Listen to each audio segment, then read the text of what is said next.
Ladies and gentlemen, please welcome your panel on the role of technology in global food security, moderated by partner and co-head of impact investments for Alpenrose Wealth Management, Michael Pellman Rowland. Yeah, you're supposed to be there. I was just testing it.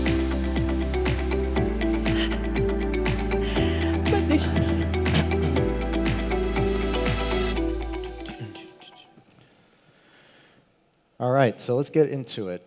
Food security and the role of technology. I think it's important to frame food security and what it means. So, Your Excellency, please talk a little bit about that and the interesting role that you have in making it a priority both here and around the world. Thank you very much. Thank you very much for having me first. Let me first start by defining what is food security. So food security for a country like the UAE, it's enabling citizens and residents to have access of safe, nutritious, sufficient, and affordable foods to live a healthy lifestyle at all times, even in emergency situations. So that's the definition of food security.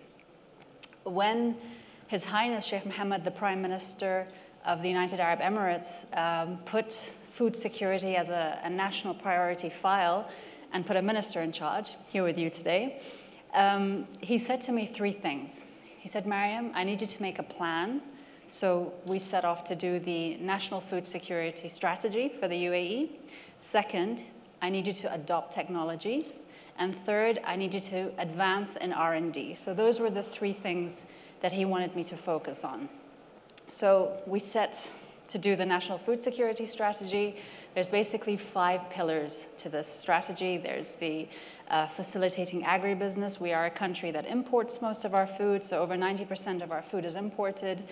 And second is how do we increase domestic food production enabled by technology.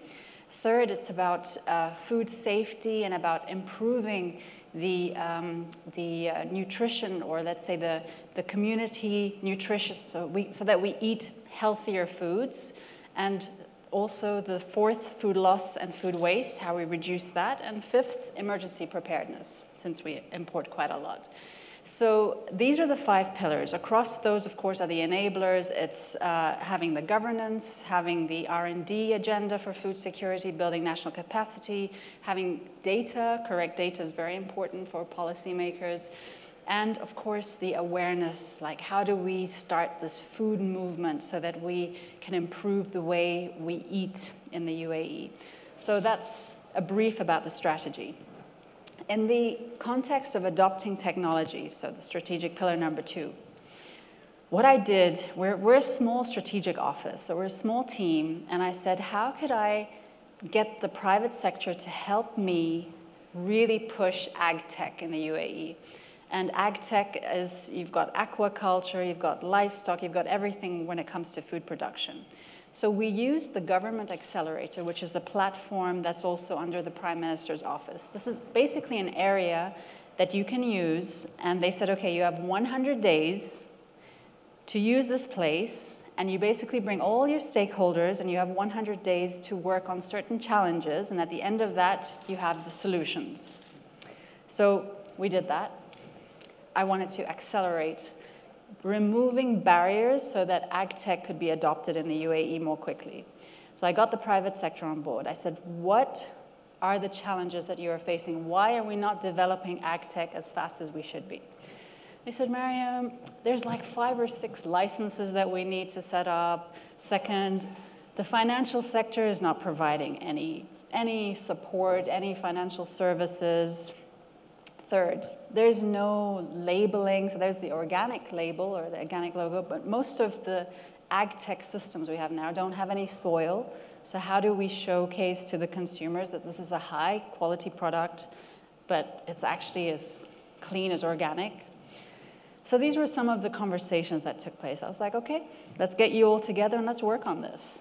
And yeah, thankfully, after the 100 days, we announced 10 initiatives to open up a new economic sector in the UAE, ag tech. And His Highness Sheikh Mohammed bin Rashid was there for the launch of the 10 initiatives, which was a great support and a great push, because now We have one unified ag tech license across the UAE. We now have the financial sector actually supplying us with an ag tech supply chain financing service, and more is going to be coming.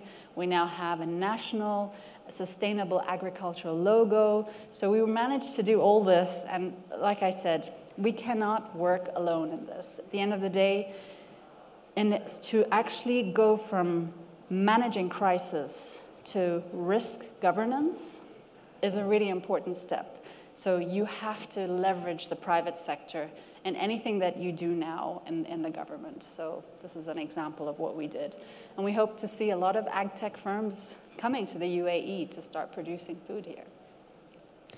So this is a really exciting development, and from an investment perspective, I would imagine this opens up a whole new set of opportunities, and I'm curious to get your input on the most promising opportunities you're seeing within AgTech, specific to some of the themes that Her Excellency just touched on, and maybe even give an example. Yeah, thank you very much. I mean, from our perspective, what we see, first of all, we see a very big macro trend, in terms of the agriculture sector itself. So what we see at the global level is that only 30% of the land is actual productive land. So 70% of the land is not productive, which means partly also UAE, because we're in a desert, so it's not productive land, But what is the worst part is that the 30%, the productive land, actually only uses 70% of fresh water. So our fresh water, 70% of the total global fresh water actually used for 30% productive land. So I think, that gives you a perspective of what this sector is about, So from that angle, what we see is that you have a huge opportunity in terms of bringing technology into agriculture, in terms of farming. Even if you go to traditional farming, I think the big data, all the system against pesticides and all that, I think will play a very big role. Right. Already you have big companies in America like John Deere doing a great job in terms of big data, using big data in terms of looking at farming and so on and so forth. And then you have opportunities here in the Middle East, and particularly in UAE, basically opportunity for enclosed, environment, creating like vertical farms or closed end farms. I think this is where you see a big opportunity. Actually, from our perspective, we see UAE could become actually the global hub for vertical farming, simply because we have a need to do so. Okay, and with the right leadership, and as what Her Excellency has pointed out to you, I think there's this tremendous opportunity here. So most of the companies we have 2-3 companies in the portfolio, we are actually trying to bring them here to UAE to develop the opportunity in terms of business growth and business development. And finally, I also, here most people also don't know, we have also some organization like ICBA, that is a non-profit organization that does a lot of research and development in terms of understanding of water sideline, converting non-productive land to productive land, and looking at water, because we have water here, but it's very high saline, concentration. So in how we use this water in order to be able to convert it to much more water that we can use for vegetables growth and so on and so forth. So, UAE, in a way, I think it has a big, in my opinion, it has a big potential in terms of agri-farm, but also in setting up the ecosystem, because what you also need right now is that if you see in terms of food production to cultivation to consumers, what we need is to bring the producers and consumers together. So, we move farming from the farther off and bring farming to the city. So when you bring farming to the city, that's when I think we'll have the advantage of having better quality of food. We cut down supply chain management, we cut down costs, we improve quality, and also make it value for money. Because if you see the supply chain, so one of my guys was telling me, that, from, as we say, from farm to fork is about 6 times. It costs you 6 times, So if you can cut down the supply chain, obviously the agri-tech then becomes much more, compatible with the terms of pricing. So I think this is another thing. Also, the other problem we have, of course, in farming is the waste of food. So you have 40% of food is normally wasted, So the best way to do that is to focus on, in my opinion, is focus on city farming, okay, cut down supply chain, improve quality of food, nutrients, and also this also could be a big sector for growth, So, I mean, this is what we see, as an opportunity. And we are very excited, to work with Her Excellency here, to develop this sector together, So Josh, a big part of this conversation and thinking about the role of technology and food security is in resource efficiency. And a large part of our food system now is incredibly unsustainable for the purposes of climate and water. And one of the most exciting components of the product portfolio that you've developed with your company at Just is taking that dynamic and totally flipping it and making products that are just as nutritious, just as delicious, but have meaningfully better sustainability metrics. And I'd love for you just to talk a little bit about some of that work and why I'm very excited about it and why people in the room need to learn more about it. Thanks, Michael. At the end of the day, we don't need to overcomplicate food. People like food that tastes really good, that is affordable, that makes them feel good. And the tools of the current food system make that hard. And we say the tools of the food system currently make it hard for people to eat well. And the question is, are there tools out there? Are there approaches out there that make that process easier, that make the process of food that is really tasty, really healthy, really sustainable, that everyone on the planet can access? And the answer is yes, they're available. And what we do at Just is, first we look at the plant kingdom, and it's a completely unexplored resource. There are over 300,000 species of plants all over the world.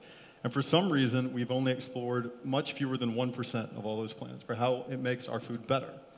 So what we did is set up a technology platform to screen through those plants. We look at molecular properties and functional properties, and at the end of the day, if we're doing our job correctly, we'll find certain plants that unlock particular functionalities in big categories like eggs.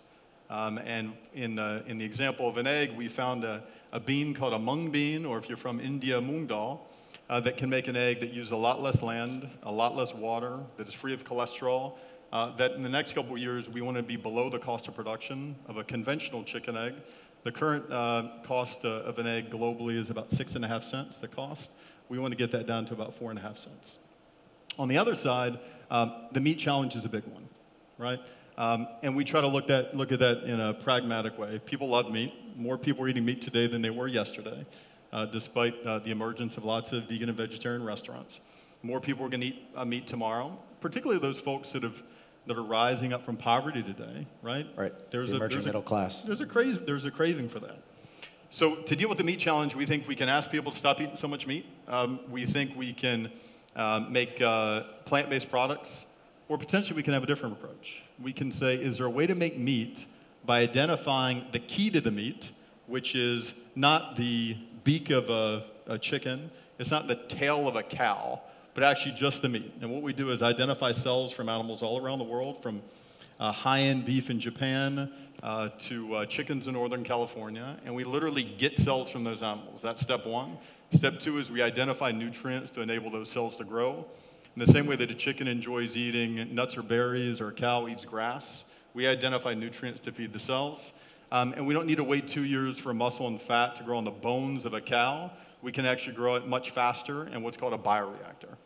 And I think the idea of being able to manufacture meat in the city is a profound one. And I think there's a world that's coming soon that I think guarantees food security, that really promotes innovation, where the majority of the meat and eggs produced on this planet, the next handful of decades, don't require an animal.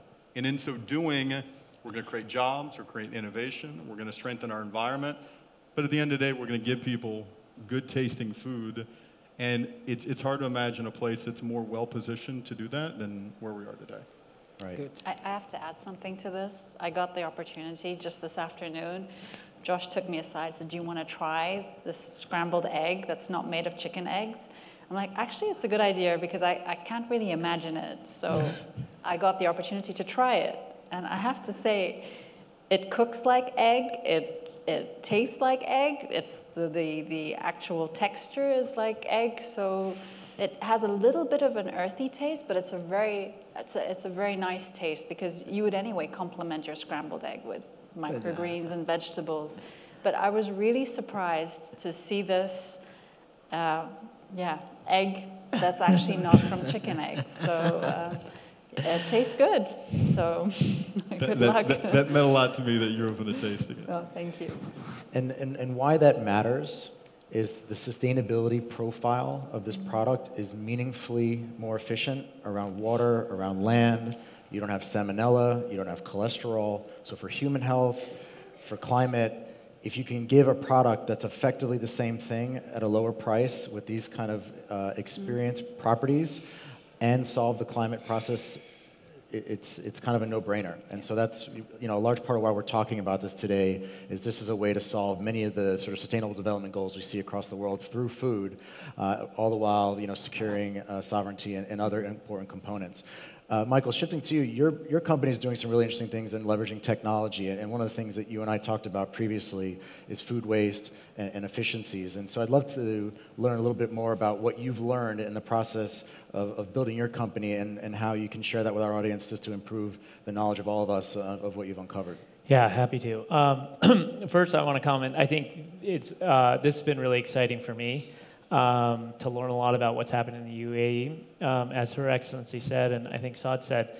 The exciting thing about what the UAE has, sometimes your curse is your greatest gift, and I think that because of that you have to import so much food and the transportation costs, you're in a unique spot where you can be a front runner on a lot of these technologies from Josh or vertical farming.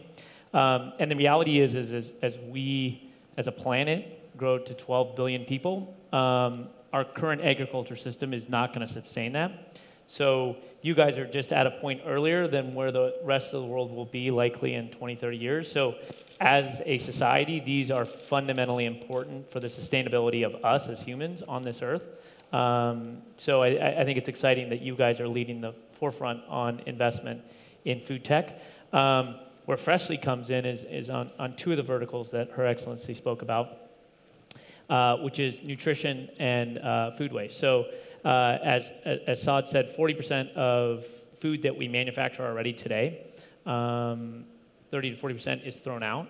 So one of the quickest things we can do, as you think about, especially as the UAE, where you're flying in or importing 90% of your food, and a third of that you wouldn't have to fly in. So think about just the money saved if you were just more efficient on that standpoint.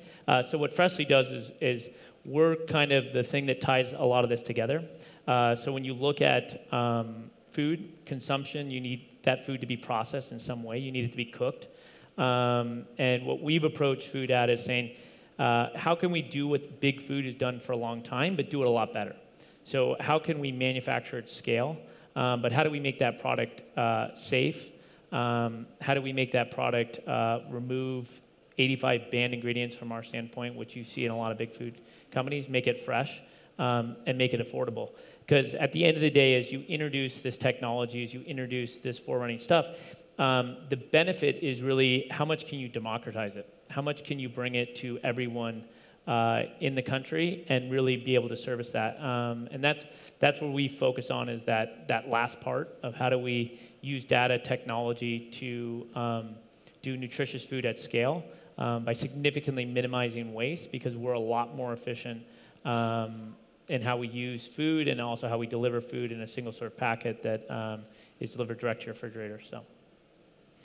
You're actually, one of the conversations that's come up over the last 2 days is how culture plays a role in all of this. Because we can create new products, we can create new distribution systems, but if the culture around food doesn't shift along with it, it's going to be very hard for consumers to want to change their behavior. And I'm curious how much of that discussion has occurred already within your decision-making tree, and maybe what you've learned from other sovereigns around the world in addressing, how to shift consumer behavior so that they want these things. Yeah. So I said, okay, who am I going to target who would be most likely to change? They were the kids, of course, because you can really excite the kids. So what I did was I did a kind of pre-dive into some, chose a few schools around the UAE, and we sat the whole day at school with them.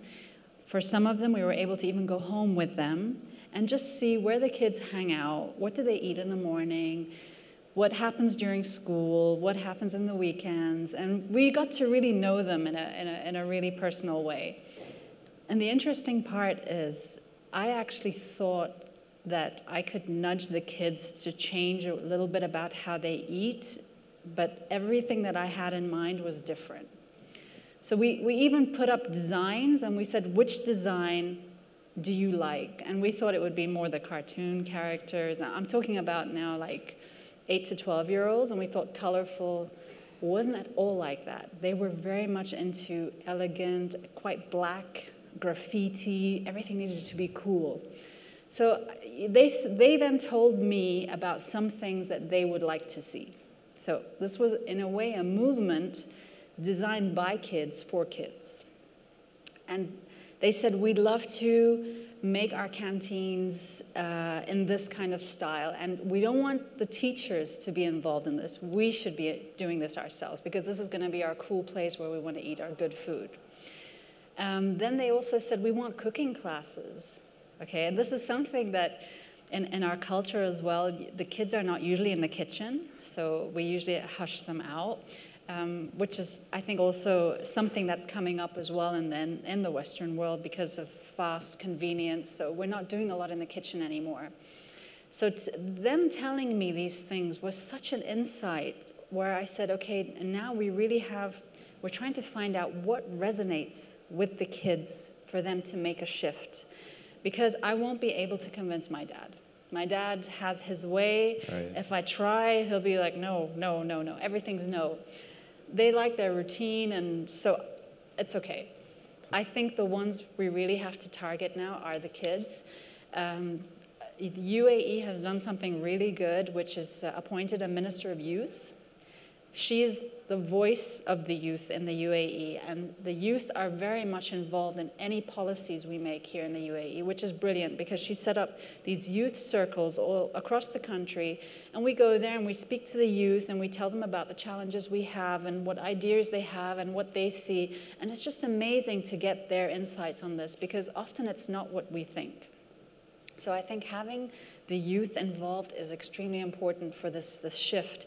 And we know it's going to take time because our culture is very much about generosity. When we show love, we show it through lots of different types of food and as much as possible. And if the plate becomes like half empty, it's like, oh, no, no, no, bring more, bring more.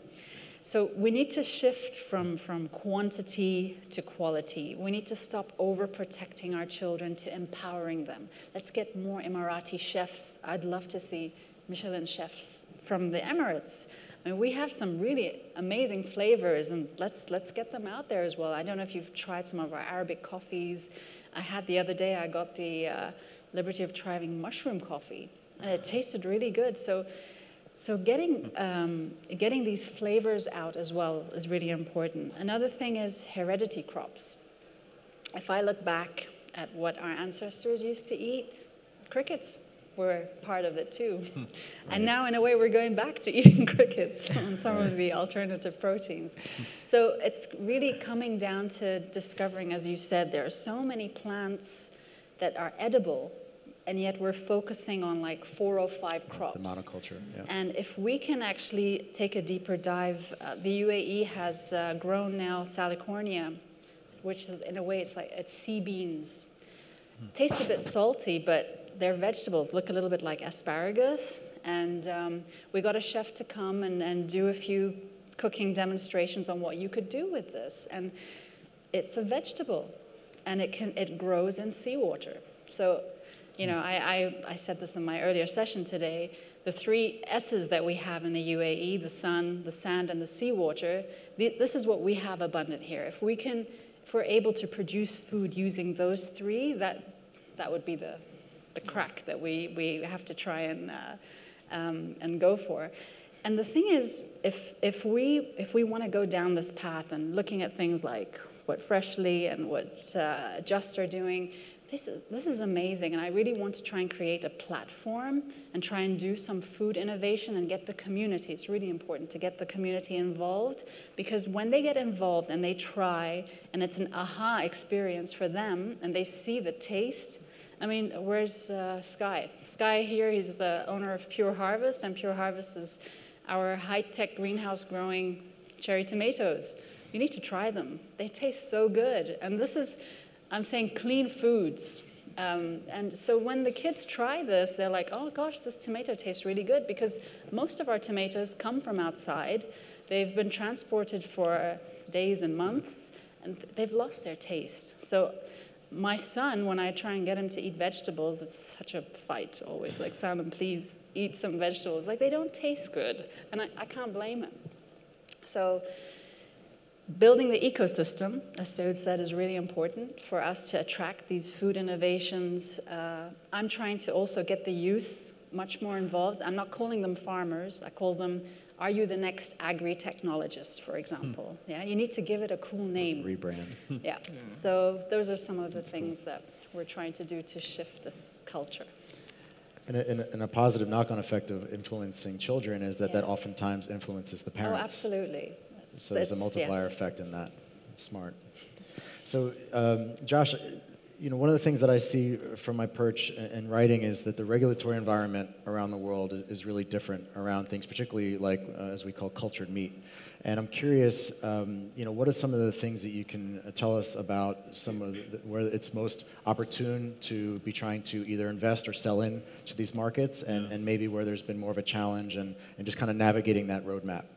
So that vision of in a handful of years, whether it's 5 or 30, in which the majority of meat that we eat, and I'm talking about real meat, didn't actually require all these animals, requires the technology, requires capital, but also requires regulatory, right? No one has really contemplated, at least before 2018, 2019, that we'd be able to feed an entire country meat without killing an animal, right? So it's a new idea. So it's really important that that thinkers like Your Excellency, like others around the world, are able to, the leaders of a government are able to think about what is a proper regulatory framework. One that looks at safety, right? One that ensures quality, one that is able to bring in the community in a way that is not what you're currently doing is bad, but what you're currently doing could be adjusted, and we can create an inclusive environment. Today, there are a total of 0 regulatory frameworks for this kind of meat in the world. So there's plenty of opportunity to innovate on that.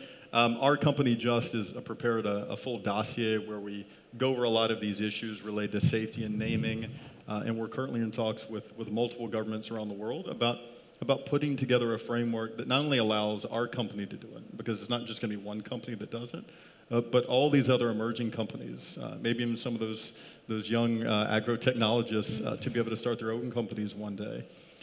My guess is there'll be at least one framework up and running before the end of the year. We're hoping to launch our meat product sometime in the next 2 to 5 months. But getting that right is one of the necessary components to feeding the world in a way that works. So, in the food tech space in general, I've seen a proliferation of corporates beginning to establish their own VC arms and investing in the space earlier so they don't have to pay up as much later on. And I'm curious on the investment side, how much, if at all, that you've seen or been able to work with and co-invest with some of these corporate VCs or just sort of new entrants into the investment community, and how, if at all, that's been impacting your process. Well, to be honest with you, I've never seen any corporate looking at it. Maybe because we haven't discussed with them anything. But what we see is that here, for example, the sovereign wealth funds are beginning to talk about agribusiness and opportunity in agri-tech. So I think that's a very good step forward. Because when they have a lot of capital and they can change the trend within the country. So I think from that perspective, there is a lot of opportunity. There are some private companies also who are kind of thinking about investing in agribusiness. The other trend is that you have now, of course, with this, the theme of sustainability and impact investments. So you have some of the family offices who are really thinking about, okay, we've done lots of money, let's think about impact investments. And agribusiness or agri-tech becomes one of the areas. So that's what we have started seeing now, And I think it's going to grow because, everybody is becoming cautious about the food we eat, the type of quality of food we eat. And there's also a big opportunity to make very good commercial returns, which I think this is important for private equity funds. Here I've met a lot of 2 or 3 funds that are already looking into agri-tech, which is also good. Like Julie, they're looking for making some investments. So I think from our perspective, the leaders here, from the sovereign wealth funds, once to start making these movements towards investment to agribusiness, and then the family office will follow, and then you'll see a trend coming about. And it's not just UAE, also there's a trend in Saudi Arabia, in Oman, also the sovereign wealth fund in Oman. Also, I've seen companies in Oman also looking at really vertical farms and improving, and also thinking about how to actually create opportunity for re-export of food, not just producing food for us domestically, but also exporting outside. So I see it's a good trend becoming in. And I think you will see more investment pools, funds going into this sector big time. So one of the things we haven't talked a lot about yet is soil and soil health. And if you looked at the stats at all, it's pretty depressing, the trend that we're on. I think we have about 60 years left of soil health to actually be able to grow food. And as promising as vertical farming is to address some of this, Michael, I'm curious how much you work with your supply chain to think about organic production and more sustainable growing systems to allow for regenerative agriculture, which I think is a very important component to this food security conversation to ensure that we have a stable supply of nutritious food going forward.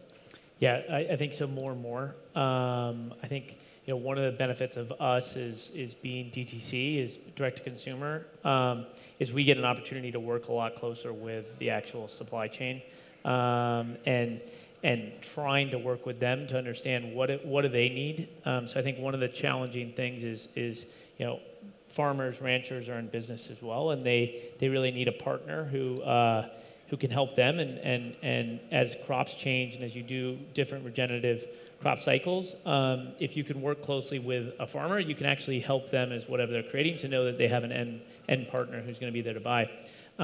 So one of the things we have the ability to do is, because we're manufacturers, but because we produce real time, is we can change meals to match the supply coming from farmers. And I think we're in the early stages of that as you think about organic, as you think about, is they really need, your farmers need a predictable lead time. I think as you start looking at vertical farming, they're going to need the same thing. As you start looking at even clean meat manufacturing, is a big thing is can you produce knowing that there's demand, and can you partner with someone to make sure that you can meet the end supply and a consumer? And we get the opportunity with, again, a direct to consumer is we have an opportunity to really educate you a lot while you're either purchasing the product or enjoying the product, what that is. And that can kind of work through as a sales cycle as you think about bringing on new crops that maybe consumers aren't familiar with. And I think you see this a lot from restaurants you go to where you'll sometimes try a vegetable or a root or something that you're not used to, and the chef does it in an interesting way that you're like, wow, this is really good.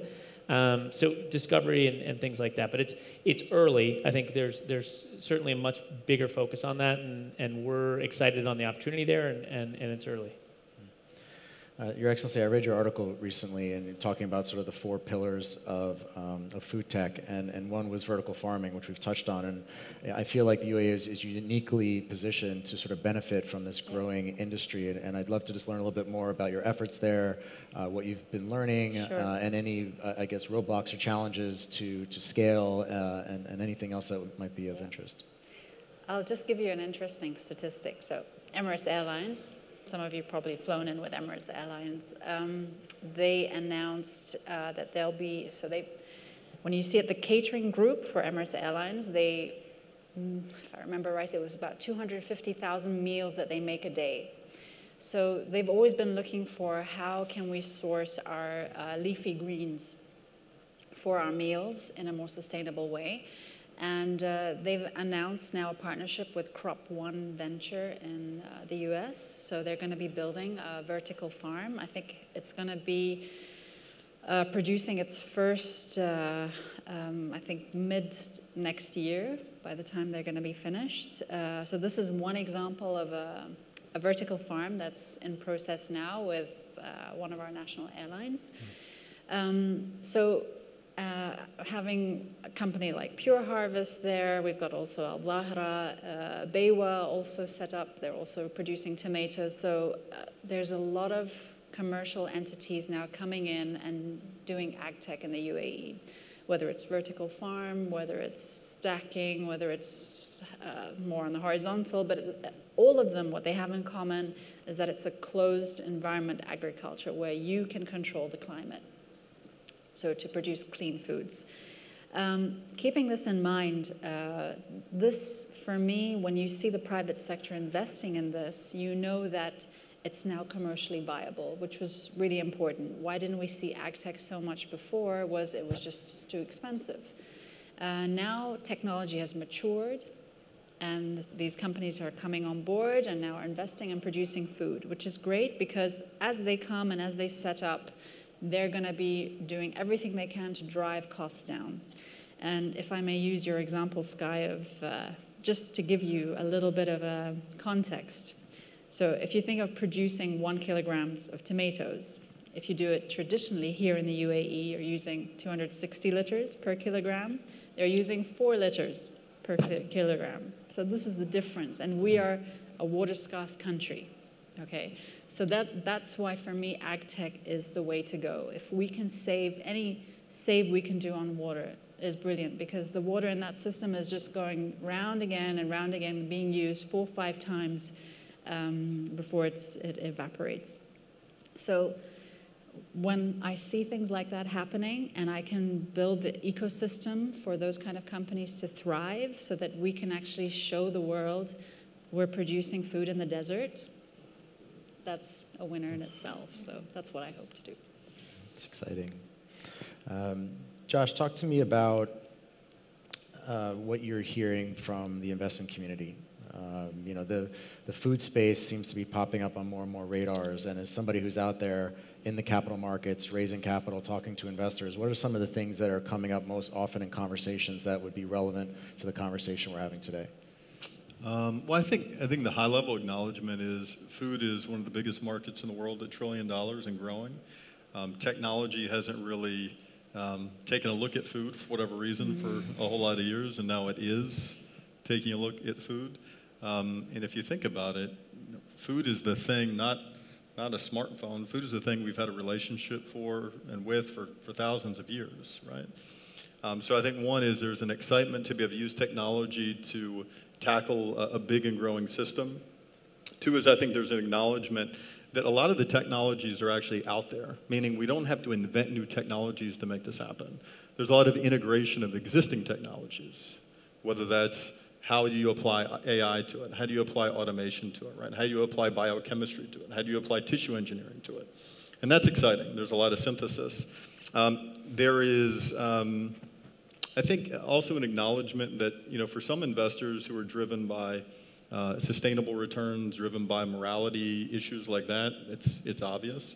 But I think much more exciting than that, I think more and more investors are realizing that if your only objective is a significant return on capital, investing capital in companies that are attempting to lead on new approaches to food is important, and they should do that. And then finally, I would say it's the acknowledgement that if you can get the public sector and the private sector running, you know, the same race, doing this together, then the opportunity and the ability for us to really solve this problem in our lifetime is right there in front of us. And that's what I hear again and again all around the world.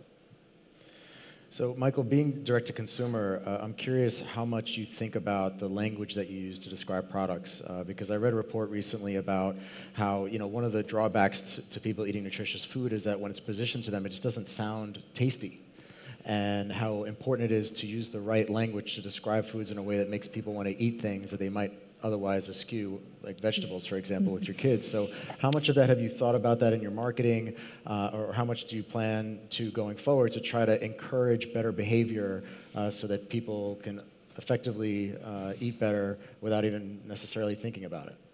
So I think one of the first challenges we face is, I think when I came to food, is that you're just bombarded with so many buzzwords that no one even knows what is healthy anymore. It's like, is this healthy? So one of the things we do with our customers really early is say, look, we're going to be very hyper transparent with you on nutritional labeling, on exactly what you're getting from us, and what you're not getting from us is equally important. 85 banned ingredients. So we kind of set that stage early. And then what we try to do is not get you into the weeds on every single meal from a purchasing standpoint, but at the time of consumption, of giving you just small tidbits. I think if you think about the way we consume information in this Instagram era, it is in 15-minute time frames, 15-second time frames. But so, what we call the Freshly factor is what are we doing to make this meal healthier? What does that mean over time, right? Because I think as humans, we sometimes don't, and you see this happening a lot in finance, right? Like finance doesn't, your betterment or stuff, they don't show you what your return, they show you what your return is going to be at the time of retirement, right? Because what you really need to do is understand, okay, this is my objective, this is where I'm going. So when we look at sugar consumption, when we look at these things, is you saved 5 grams of sugar in a meal. Well, what does that mean? 20 grams of sugar. And when you add that up in sugar cubes or Snickers bars and say, okay, over the course of the year, if you continue making these decisions, you'll have saved 300 Snicker bars. Those kind of things stick with people. And there's actually a great book called Made to Stick where it talks specifically about that, where you have to reformat things in almost shock value for consumers to hold on to it. Because it is truly the small decisions we make in food compound over time, right? So it's that Warren Buffett says the eighth wonder of the world is compounding interest. So compounding good or bad decisions make long-term impact. So what we spend a lot of time with our consumers is almost, I hate to say the word, but gamifying. Right. So what you're trying to use is behavioral mechanics to get people to continuously make small, better decisions. And what we've seen with our customers, what I've seen with myself, is that health is it's a journey, but it's also a flywheel effect. So the healthier decision begot healthier decisions, begot healthier decisions. And there's a great line in Usual Suspect. The greatest trick the devil ever played was making you believe that he didn't exist, right? So the greatest way to get people to eat healthy is for them not to know they're eating healthy. And that's truly what we try to deliver is we don't want you to think of this as a healthy meal. We want you to think of this as an amazing meal. Right. And that's where the transformation is. So we've only got about 10 minutes to go, and we can continue on, but I do want to allow for some questions if there are any. So if anybody wants to interject a question, please go ahead. We have one up here in the front. Thank you very much to the panelists for the great discussion. I'm Robert Kupstas, co-founder of Pure Harvest together with Sky. I'd like to raise a question on vertical farming as it's been mentioned a couple times in this discussion, and perhaps I'd like to get the perspective of you, sir, as it sounds you have invested in vertical farms. Mm-hmm. And I'd love to get your perspectives around the investment thesis of vertical farming and whether that's really the right solution for this region where we have an abundance of sunlight, lots of land. Is vertical farming the solution, or is a more practical approach of high-tech climate-controlled greenhouses the more immediate solution to production? Yeah, very good question. To start with, I don't think there is any company that has actually done vertical farming. Most of them are multi-layers, stacking, so no one has really gone up from that instance.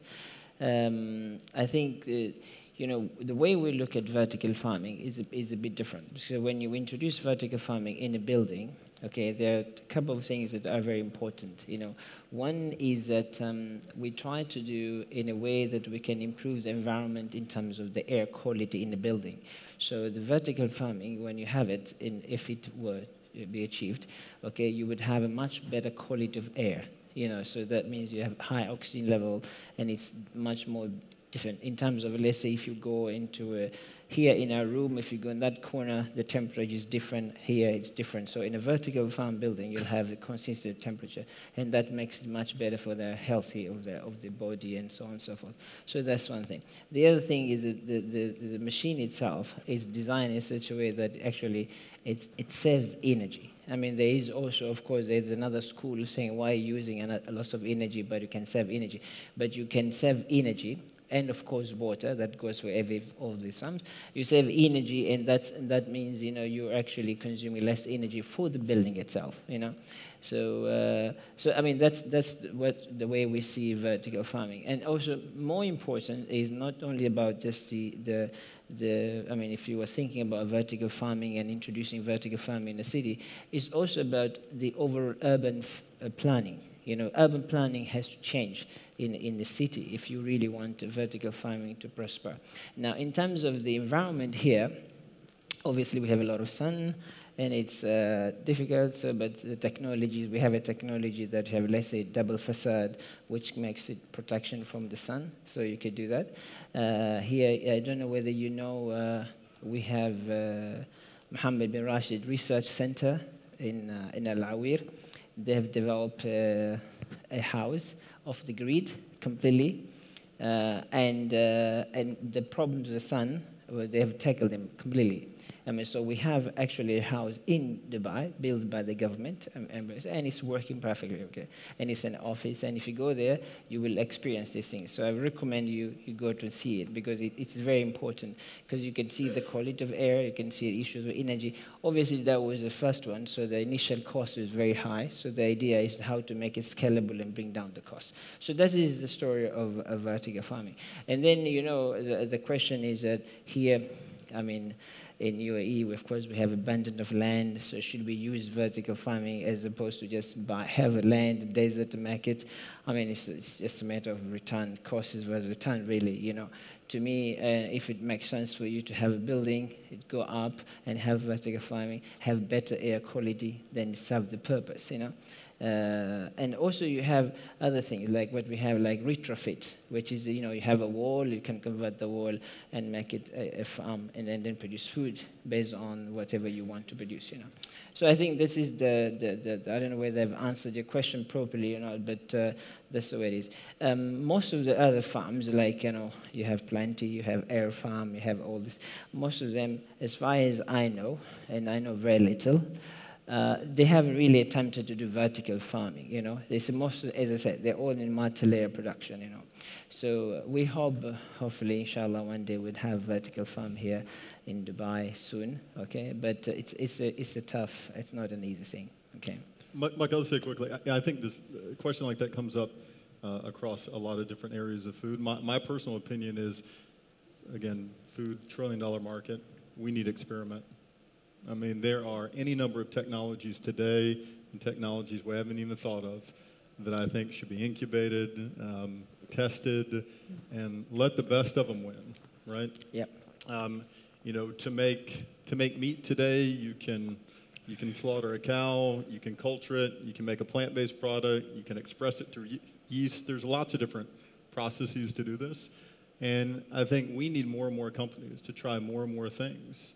We partnered with an incubator in Hong Kong called Brink to allow some of the companies to use a bit of our technology. They provide mentorship, a little bit of funding for them to start all sorts of different kinds of companies, plant-based dairy companies, fermentation companies, many of whom might compete with us even one day.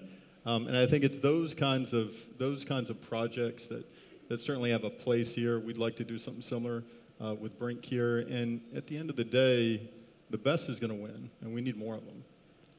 We have another question in the front. The lady in the white, please.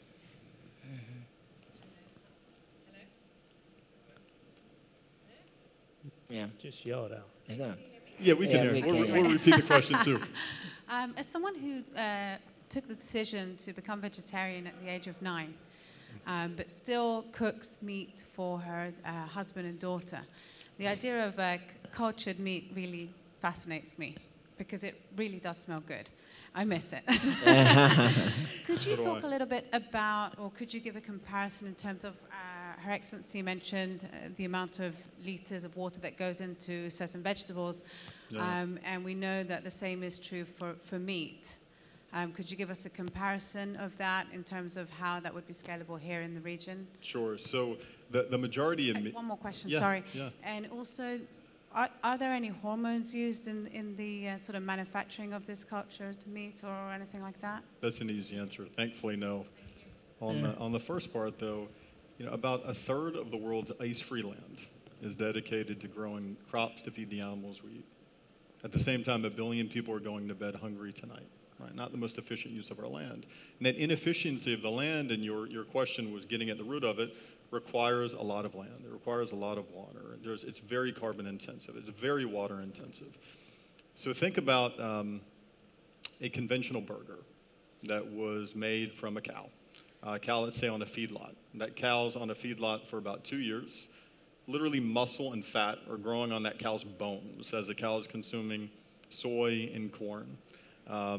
And a different approach where you say, let's take a single cell, let's feed nutrients to that cell, and let's manufacture it without all the land and all the water. Maybe we can just use one cow instead. And maybe even the best tasting cow instead of just a conventional cow. You're talking about a carbon output that's about 90% less, water that's about 95% less, free of antibiotics. It's orders of magnitude more efficient. And I think what's exciting is those kinds of technologies are really prime for a region like this. Because you don't require, what you require is ingenuity. What you require is access to capital.